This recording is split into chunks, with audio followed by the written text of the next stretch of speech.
And we are live on yet another session this Thursday with my very good friend and realtor partner, Eva Pomedley. Hey, so Eva, how's it going? How is the market in Ottawa? It is going. Yeah, Definitely need some more activity, right? We go over the numbers every single week to do a recap for ourselves in all the different areas. And we've just been noticing more and more um, solds, but also inventory as well, right? absolutely. Absolutely. So it looks like the market is starting to move a little bit, not like a whole bunch. We are not in 2021, 22 era, people. Because a lot of the times people, especially sellers, sellers expectations, I always say, are like right here, and buyers expectations are right down here. And so that's where we come in to bridge the gap between the two and sort of let everybody know what is happening in the marketplace. I also just noticed that my new favorite fill-in word has become sort of as a result of me hanging out with Sydney here a lot. So with that, yeah, so we are noticing activity taking place with homes that are on the first time home buyer sort of radar. There I go again. And homes that are looking, or people that are looking to downsize, right? But the prices are still not where they used to be back in like pre-COVID times, guys. And I think that this is a time that if you are looking to get into the marketplace, definitely get into the marketplace now. And we've been saying this overall. The reason why we say this is not because we are realtors. We believe in the product that we are obviously advocating. In fact, we are consumers of it ourselves, and we see that there is definitely a lot to gain from investing in real estate, especially in Canada, in North America, but especially in Canada. And so much so, I think that that's why they have they have barred other countries, other people from other countries investing in real estate in Canada, because initially it was like for 2 years, but they extended that, right? When did they extend that to till 20, I think it was like 2027, I believe, right? They added an additional 2 years, right? Yeah, yeah. Um, yeah, definitely everybody should be jumping in if home ownership is something that's been on your mind. Like I know a lot of people, they grow up, you're young. I don't know, even myself, it was like I was 13 looking at realtor.ca.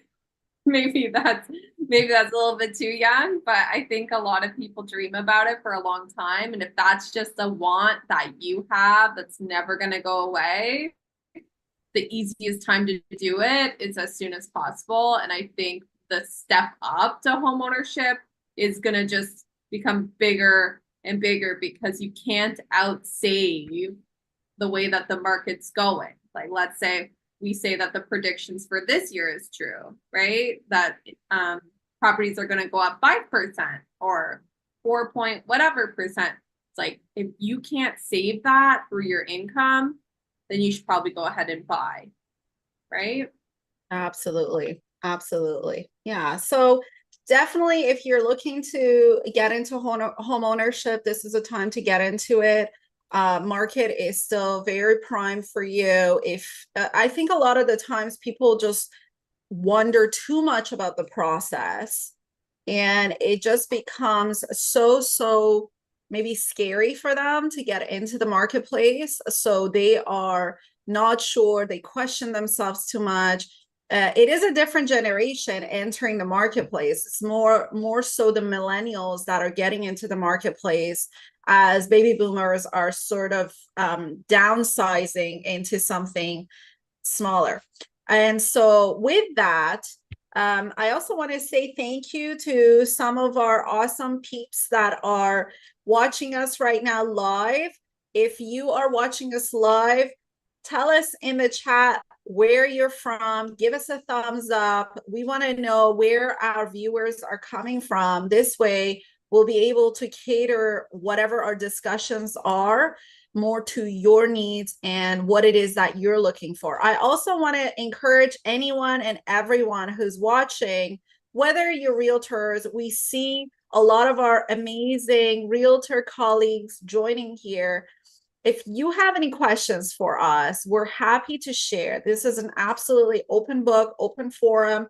We're happy to share what's working for us, and you can share, and we can invite you to be on this live with us to certainly get a different perspective from where you guys see the market in different market places. But I want to say thank you to a bunch of you guys. We see you. We appreciate you. Keep watching. And if you're finding this helpful, share this with your friends and family on your pages. And again, I invite you to join us and share with us whatever that you know, because I think that everybody's got something that they get to that they know and others don't. With that, so you were talking about the marketplace. We do watch the marketplace every week, how it's going. I know in our team, that's one of the things that I don't know if you love it so much. I think you love it so much. Coming up with the numbers and finding out what the averages are in different areas. Of course, we have areas that there's a lot of movement, we are from the west to east to south, and those are the areas of that we concentrate on, really. So, we have Canada, Stittsville, Barrhaven, Finley Creek, Orleans, Russell, Embrun, Rockland, Riverside South, Greeley, and of course the downtown core, mainly the condos. So I'll tell you something. Last week I went to Toronto to visit my family, as you know, and it was also a big milestone birthday of mine. And every time I go to Toronto, it's been about over 10 years for sure that I no longer reside in Toronto. And every time I go to Toronto, my gosh, like the buildings are insane. Like the city has completely changed the way it looks. And sometimes I'm like, oh my gosh, this is the same street, but that wasn't there before. A new building popped up, and it's amazing. Not only that about Toronto, but like I'm online quite a bit, and I just see some of these like building applications for buildings, or like that are just seem so crazy. Like, I don't know if I'm naive, but I think like these things would never happen in Ottawa. And I'm just wondering if I'm like, maybe I'm behind the times. Like maybe I'm stuck in the old times, that we're going to start seeing these kind of applications for big high rises on these historic old buildings. They almost look like, I can't even believe that these buildings could stand up. They're just like tiny bays, which they're a lot crazier than, let's say, the Claridge Icon here. Mm-hmm. Have you I seen know it's, you say that it's, so you're talking about the building applications that are coming through that for are the coming high through? rises. Yeah, to Yeah. put like huge buildings on old historic downtown Toronto Yeah. Yeah. buildings. It's crazy.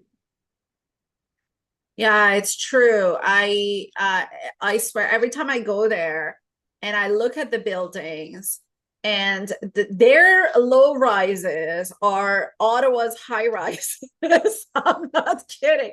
And that's what's so interesting, because I'm like, oh my gosh. And you know what? I've lived in those buildings too. Some of these buildings are so high that whenever the weather changes or whatnot, you are like above the cloud, sometimes if you're high enough.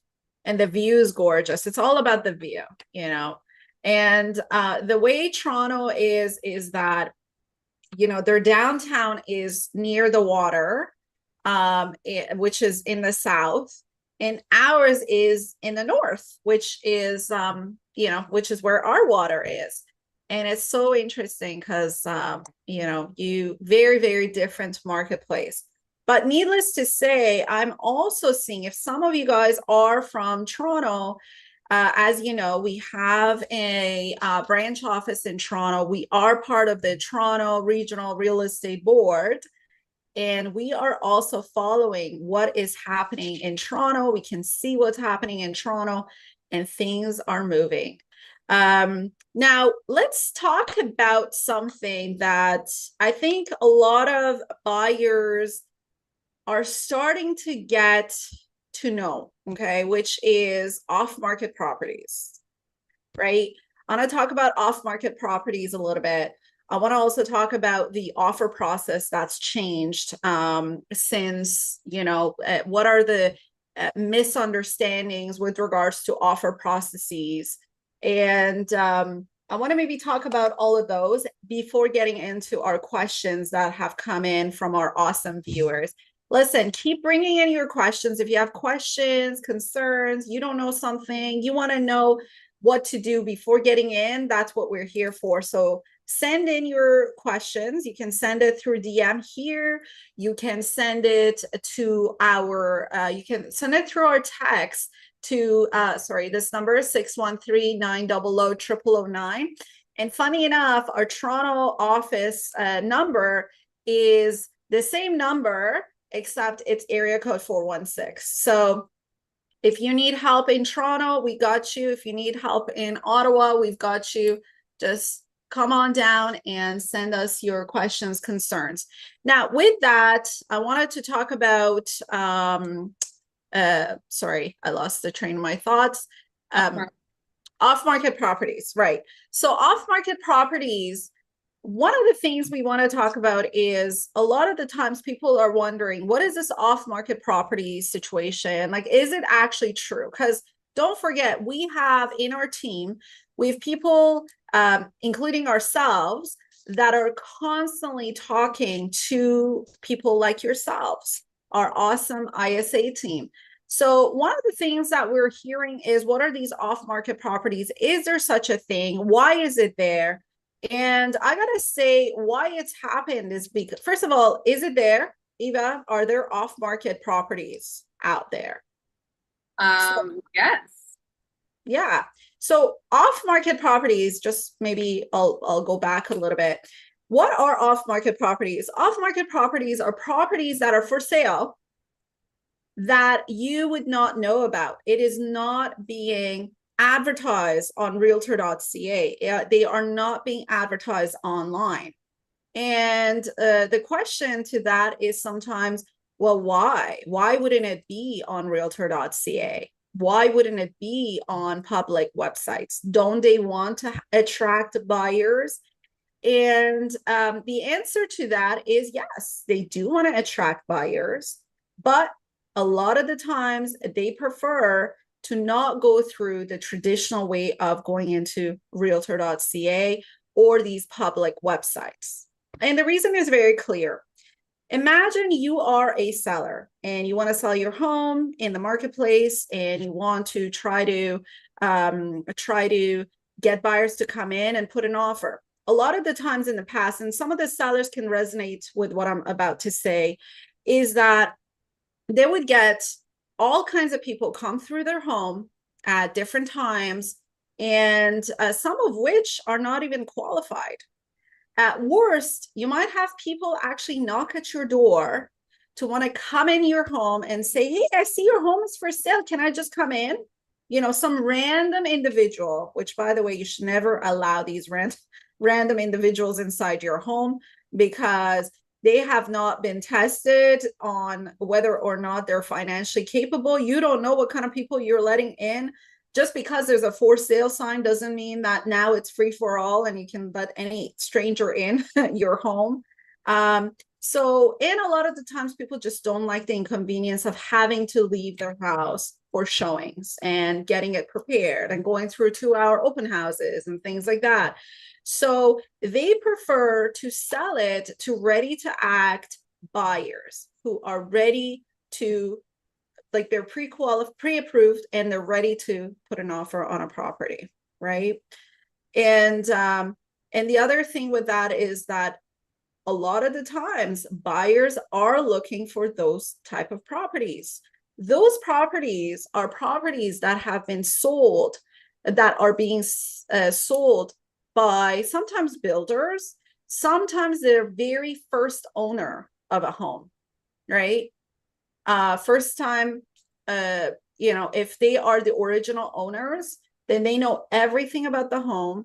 And, you can definitely tell the audience if this is not true, but there are some homes that never go for sale. The owner lives there forever and ever, right? Is it true? Have you noticed that? 100%. Like we have whole neighborhoods in Ottawa that it's like nobody moves. Like Alta Vista, okay, like how often do homes go up for sale? Not very often, right? Yeah. Yeah. I actually have a very funny story about Alta Vista. So when I came to Ottawa in 2012, I remember I went into my office. It was just one of those big box brokerages. And I was like, okay, I'm ready. I'm ready to work as a realtor.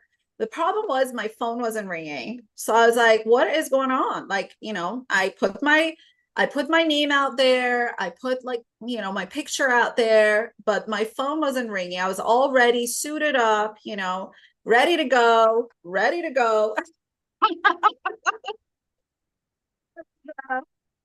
Yeah, no, the pose was always like with the hands crossed, and then I started doing this, and I'll tell you the reason for that is because I was pregnant when I did that, and it was just like cutting like this, so it just showed good. So, anyways, whereas if you do this, like, you got the stomach, so the hand would be like a little bit weird, right? Anyways, so my broker manager told me, you know what, just get out there, Anna, start calling, get the 411 out. Obviously scan the do not call list and start calling. So I said, okay, let's start calling. And I started calling and I'm like, where do I call? So I went to get my signage done at the print shop there. And the printer there told me, Anna, there's this amazing neighborhood. Homes sell so quickly. It is the best place and it's called Alta Vista. And I said, really? He's like, yeah, that's your area. You need to go after that. And so I was like, okay, you know what? I've got this background in sales, where I used to work for Rogers Cable when I was 17 years old, door knocking, selling high-speed internet and digital what is that, digital cable. Okay, back then, I don't know, do you know digital cable? Maybe it's like it's too old for you. It's not like old like Bell 5. Yeah, it's sort of it's like these boxes, digital boxes, that you would get these special channels, the specialty channels, and I know all about it. So anyways, I used to go there and be like, instead of basic cable, get this digital cable. You get all these amazing channels and tier 1, tier 2. Anyways, so I was so good at it and I wasn't shy. So I was like, you know what? I'm just gonna go door knock. And people were like, oh my gosh, like, you are so gutsy. You're not shy to go door knocking. A lot of people, they don't want to go door knocking because they find it very uncomfortable and they're shy and things like that. So I went suited up in heels, door knocking at Alta Vista. So I'm like, where do I park? I parked. I started door knocking. I was door knocking every single day at Alta Vista. I made a lot of great friends, a lot of great friends. But unfortunately, none of them wanted to move. In fact, the question, whenever I said, are you looking to move? They would say no. If I were to ever get out of this house, it would be in a box. And I'm like, whoa. But yeah, so Alta Vista is one of those areas, long story short, that they don't move. They don't move. And average prices of homes there are definitely upwards of over $1 million. Okay, for like nice, decent homes. There are homes that are 3, 4, 5 million. Yes, Toronto, you heard it. We've got some luxury homes out here in Ottawa as well. So with that, so off-market properties, what can you say about off-market properties, Eva? An off-market property is any property that would sell for the right price. And I think to some degree, all homeowners are that way, right? Mm-hmm. Like Mm-hmm. we meet so many people and like deciding to sell your home, it's such a big decision. It's sometimes it is a happy thing that you're moving on to, sometimes it's not so happy.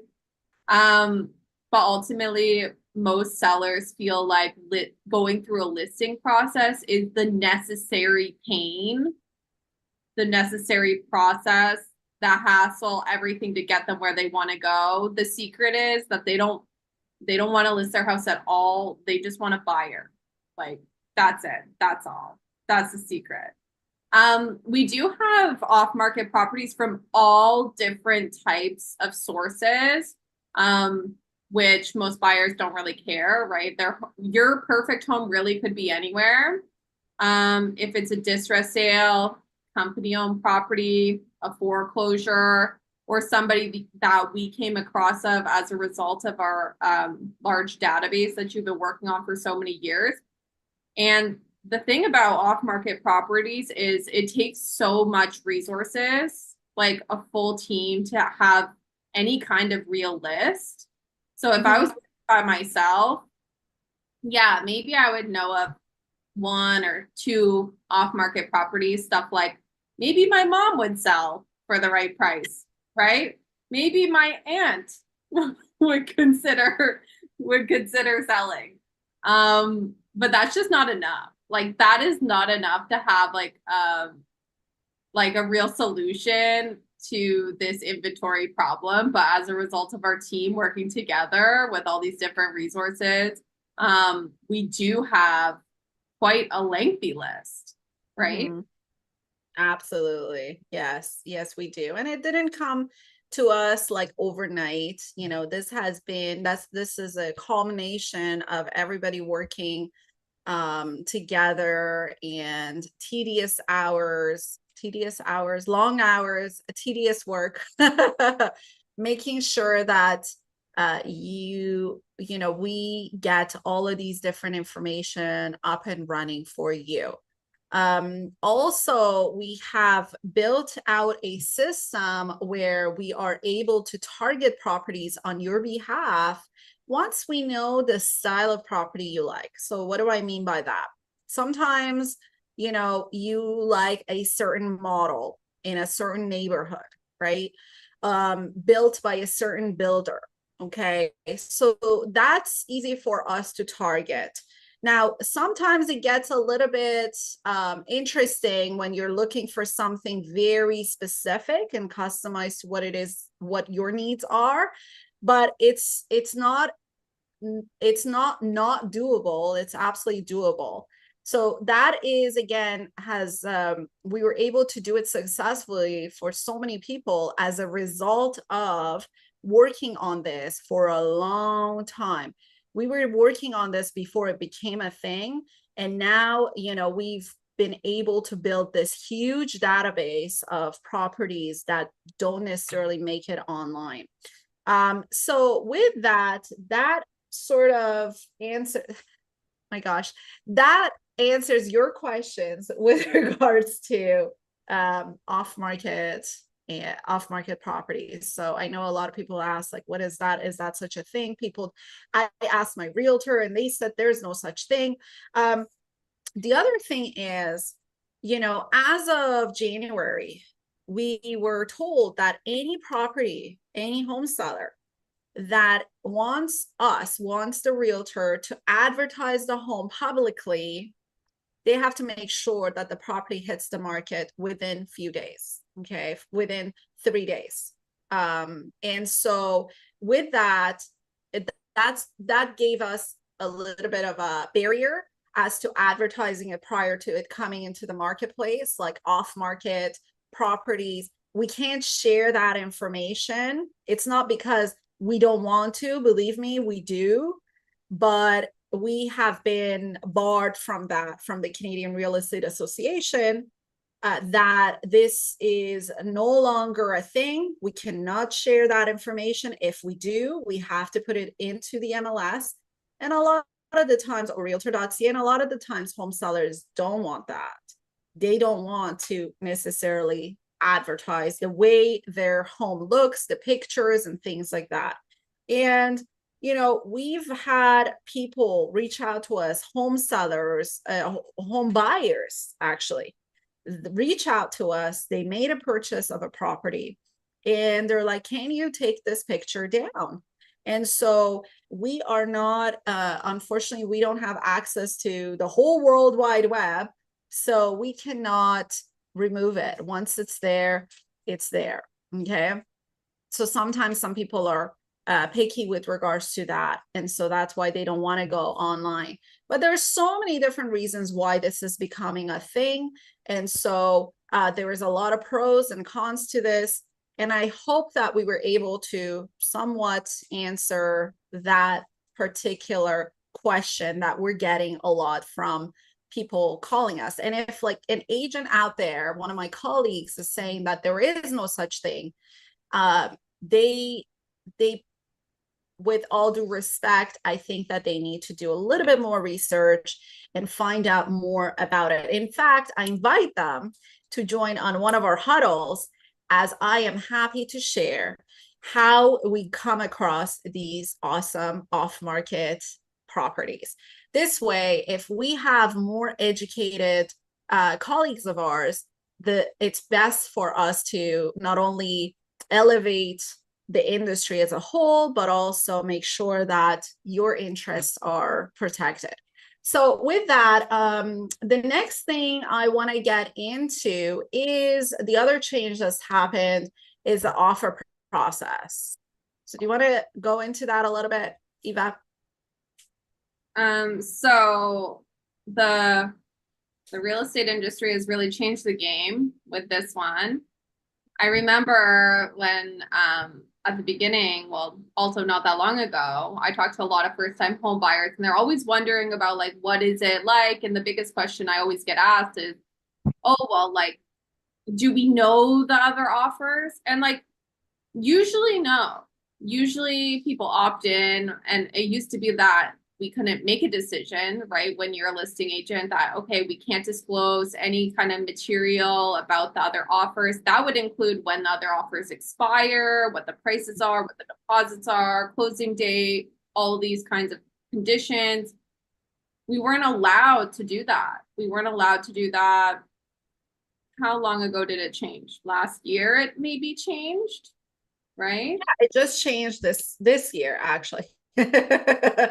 You're working too much. You don't know the time anymore. I'm like, honestly, what did it change? And even right after it changed, I didn't see anybody doing it. Like, because what changed was the home sellers could decide to share with everybody that has an offer in, not like the whole world, but anybody that has an offer in could decide to pick and choose parts of offers to share. Yes. That could be like obviously most popular price, which would make it very similar to these auction companies that are no longer around, right?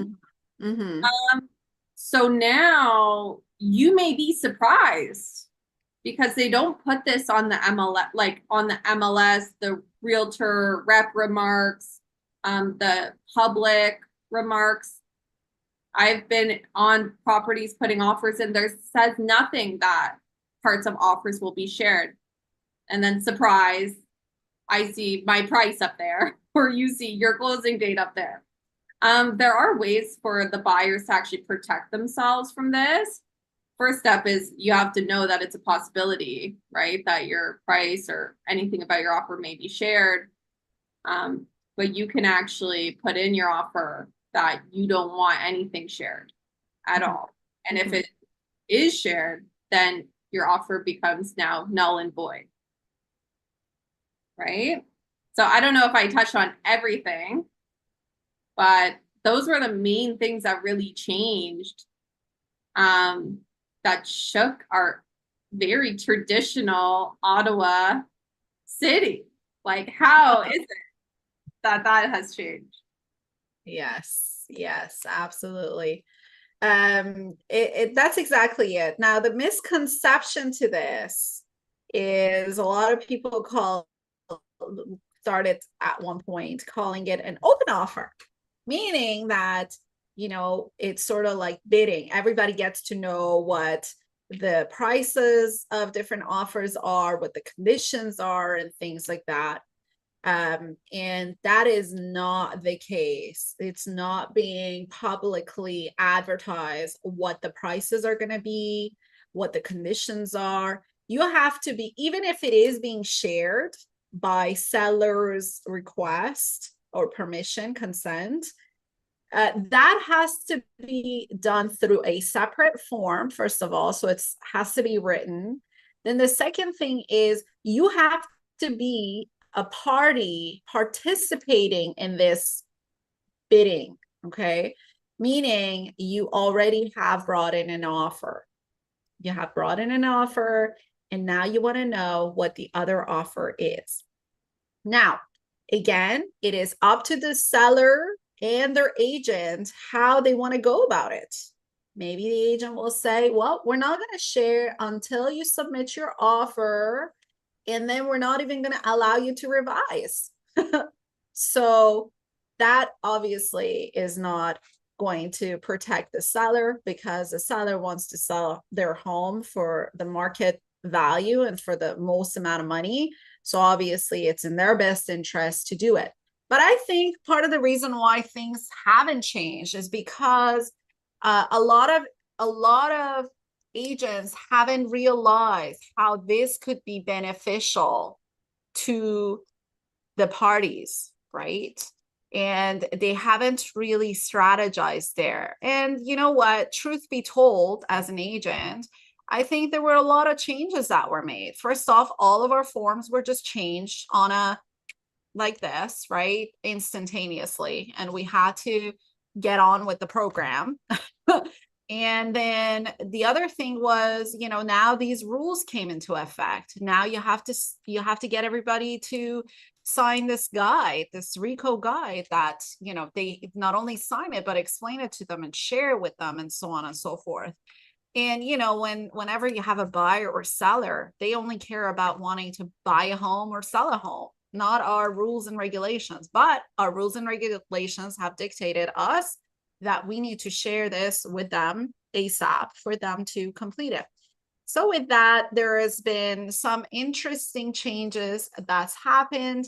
And I think once everybody feels more comfortable with the forms that are there, the changes that are there, then we're going to use other strategies to get this going, to help buyers and sellers in ways in which, that could be actually beneficial to them, right?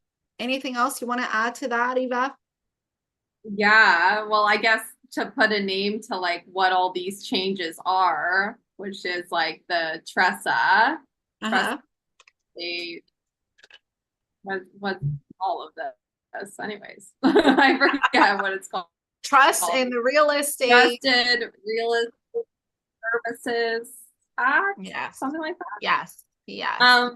Yes. And like it's so hard to explain when all these things are like thrusted into our industry when we're working, and it's like not really the time for us to like take a new course. Like we're in the midst of all our transactions, and I remember like thinking to myself like, oh, I'll have a moment to sit down and like figure and navigate all these things out, even though I've had like personally a lot of support with all the changes, because as a result of our team, I mean, like we were on these huddles like talking about it almost every day, and I still felt like I didn't like fully get it. Like that's how much change. It's like you could talk about it every day and still not cover it all. And I thought I would have more time. And I remember like the first day it went into effect, it's like I'm having to figure out this designated representative. Oh yes, that's a whole, now you're opening up another can of worms, which we can get into as well, which is quite interesting. Maybe somebody will come in with this question in the future, but maybe, you know, we'll definitely get into it. Yeah. But yeah, you're right. There have been a lot of changes that came into effect suddenly. Well, not suddenly. They were talking about these changes, but they weren't really sharing what changes there were. Like they was like, okay, here are the forms. You got to use these forms. And here's a guide. You got to use this guide. So it was a little bit of a confusing bit. And so, but if you, as a consumer, this is what you need to know. I know some of our people are realtors watching. Maybe some of you aren't even from the state or province of Ontario. But yeah, these are the changes that's happened in this amazing, beautiful, good things grow in Ontario province. So Yeah. with that, let's jump into maybe some questions, if you don't mind, just because we're already Let's go. over half our time. So maybe we'll bring in more information on our next segments. But we do have some questions. So this question comes from Sarah, who said, you had said presentation of my home is important when I sell. What do you mean by that? So for that, I just want to quickly grab something. Do you want to take a stab at this, Eva, before I Yeah. Well, look? I already know what you mean, Anna. Uh-huh. So when Anna goes into a listing, myself too, because you know I learned from the best. Presentation, it's all, it's actually it's everything. It's all five senses, right? Mhm. What Yeah. you hear, what you see, what you smell, maybe not what you taste. I mean, you shouldn't taste anything. Shouldn't taste. Well, no, some people put cookies and Oh, okay. you know, baking goods, right? So Stuff. not a bad Um, idea. yeah, and it's just like the buyers or whoever's seeing your home needs to be able to like envision themselves there, envision the furniture, envision everything, and have it presented, you know, with top tier price in mind. Okay, let's see the staging booklet. Absolutely. So yeah, I am so excited to share this with some of our viewers. Something that you get with us, we have built systems through and through with everything. So for home sellers, we have a whole system set up. What's first, what's second, what's next. And of course, you know, it's customized to your needs. So in here, we have all the different things that you will require to do for your home to get your home up and going. Okay, so we have from the front to the kitchen to the bathroom, what's needed, what's not needed. Most people have already lots of furniture in their homes. So we have ways in which you can present your home in a way where your home shows its best. And really, really presentation, exactly what Eva said, is all about the senses, making sure that you are you are creating an environment where somebody can see themselves in it. So yesterday I went to see a home with these investor client of ours. So this was for an investment. And the home itself, yes, it was one of those homes for construction and flipping and things like that. But my gosh, the moment we entered, it was dark, and all I could smell was cat's litter box. And it was just not the most pleasant thing you want to welcome people into. And I gotta say, you can't overdo it either. So sometimes we go inside homes and then people have like these like crazy scented stuff, like those like what are they called? I don't know what they're called, the plugins or whatever.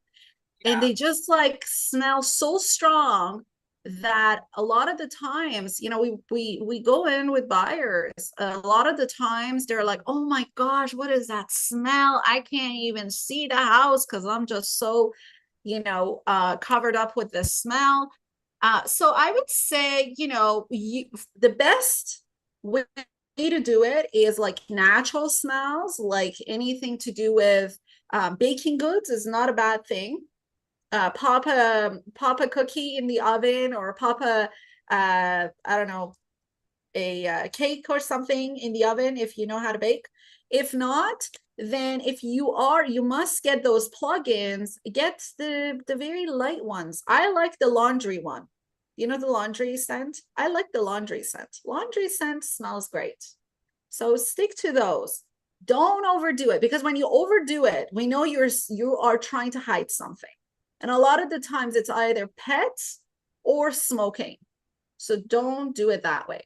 Now, if your home, if somebody in the household is a smoker, and you know what, I can say that I had a parent who smoked, and back in the day, it was fashionable, right? So nothing to it. It is what it is. They're smokers and whatnot. There are ways to neutralize that scent. Okay. So people can, first off, you have to get rid of anything to do with like carpet or curtains, right? You want to get rid of that. And then what you want to do is you want to get someone or yourselves to wash the walls and then paint it with this paint where it's designed to neutralize the smell of the smoke. And then on top of that, once you do that, there is these like ozone treatments you can get for your home to sort of treat it so it neutralizes this space. But yeah, so we have a lot of tricks. And you know what? I'm happy to share this book. I mean, we do share it with all of our sellers. So whenever you decide that you want to list your home, we go through everything step by step. Of course, this is for everybody's kitchen, but everybody's homes. But we have different areas which apply to you, and we'll check off things that you need to do. But in general, it's a good guide for you to follow. I think one of the things people don't know is like, what do I do? What should my home look like? What should my home look like during showings? What should my home look like during photos and things like that, right? What do you Yeah. want to add to that? I was just gonna say, like, when you're in a home, like your own home, you become like almost blind to what's really there. And even there's things around your home that like, oh, this crack here in the wall, like, oh, that's from, let's say, drywall taping, or that's from, natural settling over time. But buyers are so paranoid, especially first time buyers. Yeah. And it is just like, oh, if there's that, then like what else? Or, oh, they have not, cleaned their light switches. I'm sure they haven't taken care of the rest of this home Yeah. either. And that, like the staging part of it, the having to live in like perfect cleanliness is just another huge reason why you wouldn't want to go on the open market. Like it's hard to live like that, right? Mm-hmm. Mm-hmm. Absolutely. Yeah, and I would say just disclose, disclose. Yesterday I had somebody write to us about one of our listings. Oh, what is this? The buyer was wondering about this, about that, about this, about that, and disclose everything. I think transparency is the best policy. Honesty is the best policy. So just disclose everything and anything. And as agents, we like it when you are being transparent. Back in the day, there was this form, I forgot what it was. It was called like disclosure, property information disclosure, something like that. And it's no longer being used in Ontario. It is absolutely still being used in Quebec. And the reason why it's no longer being used in Ontario is because there were just so much lawsuits that it produced, that it's at this point it's no longer being used. But it doesn't mean that you cannot do your due diligence. You cannot ask these questions. You absolutely should ask your questions. And in fact, I would say on your very first meeting, whether it's as a home seller or home buyer, ask your real estate professional, hey, what is it that this thing happened in my home? Should we disclose it or should we not as a home seller? And on the buyer side, like, these are what's important to me. I don't want to live in a home where it's got this or that. I had this scenario happen to my mom, or it happened to me. I don't want to deal with that. How do I go about making sure that this doesn't happen? And you'd be surprised, majority of the time, your real estate professional will have a solution to that question or that challenge that you feel it's a big challenge. Okay, so we have ways in which you can protect yourself, make sure that you're protected through and through. Okay, but that shouldn't scare you away from wanting to do something, which is, okay? So promise, get into it, ask your questions, don't worry about it. We're here to help you. All right. So with that, I hope we really we answered your questions. I am so sorry. My internet seems to be not the best today. So if you are not hearing me great, let me know. Let me know, Eva. Okay. Or It's just take it over, Eva, if that happens. just hard to see you. You're like glitchy. Am I? Yeah, a little bit. Just like blurry. You're not Okay. stuck in a weird face or anything. Okay. Okay. All right. So I think that we have, at the rate we're going, looks like we have one more question that we can answer. And that is, let's see what would be the best question here. Actually, Sue is asking, should I buy out my hot water tank or continue to rent it? That's a really good question. That's a really good question. So in Ontario, so some of you guys that are not in Ontario, you're like, what? Rent it? Why would you rent it? In Ontario, builders, whenever they build a home, they are all, majority of them, I wouldn't say all, but majority of them, the hot water tank that they supply you with is a rental hot water tank. And hot water tanks are generally about $700. And the idea behind this whole thing was that people were saying, well, if I rent it, if at any point my water tank breaks, I can just call in this company and they'll come in and replace it for free, no hassle. And yeah, so that was the idea behind it. And they'll come in, replace it, make sure that it's working, service it, install it. and they didn't want to go ahead with the hassle. But the rental value of like the rents that you pay, depending on what type of hot water tank you have, if you have those like actual hot water tanks, and depending on like the capacity of it, as opposed to those like tankless on demand hot water units, they can range anywhere from an age, of course, anywhere between like 20 something per month to like $60 or more per month, which if you think about it, do the calculation real quick, if it's $700, really you would be paying it off in a year or two, right? So if you are renting it, makes no economical sense, but most people do it that way because of the, it's just easier that way. But a lot of the times we're also stuck with it. The previous sale, it came like that. It was a rental, and you end up keeping this for 10 years, and it's working, and you don't think about it because it comes in your with your water bill, so you don't see it, you don't feel it. So the answer to that is, if you can buy it out, I would absolutely buy it out. Right? Do you agree with that, Eva? Generally, yeah. I just I went through this situation recently where my client was buying a house. This house Yeah. had rented not only hot water tank, furnace, air conditioner, air exchanger, everything that you could have rented. Like, it was rented. And the only benefit to this rental contract was really like, if anything had any kind of problem, there's like 100% warranty. Like, they'll come in, no questions asked, like, come fix it, which is awesome.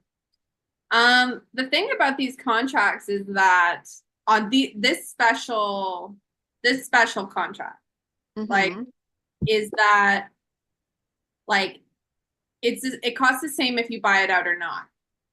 And if you buy it out, then you don't get any kind of these warranties, and if you continue paying month to month, then yeah, you get a warranty.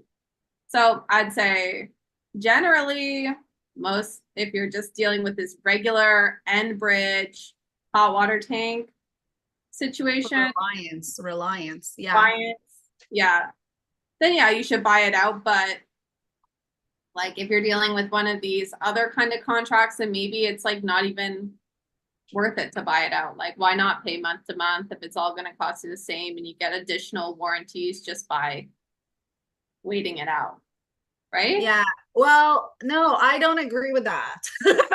If you agree, if that's your point, that's good. But like, I don't agree to that, because, by the way, I rent mine, but it's just because it's convenience. It's the way it was. But if I were to redo it, and I would definitely buy it out. And here's why I would buy it out, is because if you were to just get a new unit, it just cost you like $700. So like, what kind of warranty you're really getting here? $700, if you can just go ahead and majority of the time, like $700, I know it's a lot of money, but most people they buy a phone for $2,000, for God's sakes. So I think a hot water tank is more essential than a phone. Well, phone is essential too, but you know what I mean. So with that, I think for me, I would absolutely buy it out if I have the choice from the beginning, from the get-go, to get my hot water tank purchased. It's great. Does it add value to your home value, like home the valuation of your home? No, it's not really. Like, it's not going to be like, oh, because you have a hot water tank, now your home goes from $500,000 to $500,700. It doesn't work that way, but it just makes it that much more interesting to buyers to not have to deal with that extra added expense. So with that, Eva, I want to say, let's maybe wrap it up here, because it is a busy market right now, you guys. We definitely appreciate all the questions you're bringing in. We are so excited to be able to bring some value to you guys. If we can bring in more value, please, please, please go ahead and let us know in the chat. And yeah, I would say thank you so much for joining us for another live session of our team. Eva, final thoughts? Yeah, keep sending your questions. I also would love to see maybe even questions from realtors.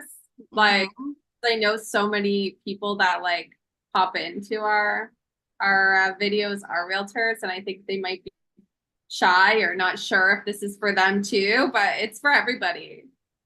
Absolutely. Absolutely. So that's it for us here at the Anna Alemi real estate team in both Ottawa and Toronto. If you have any questions, don't hesitate to send it our way. Thank you so much for another live, and we will see you next week. Bye for now.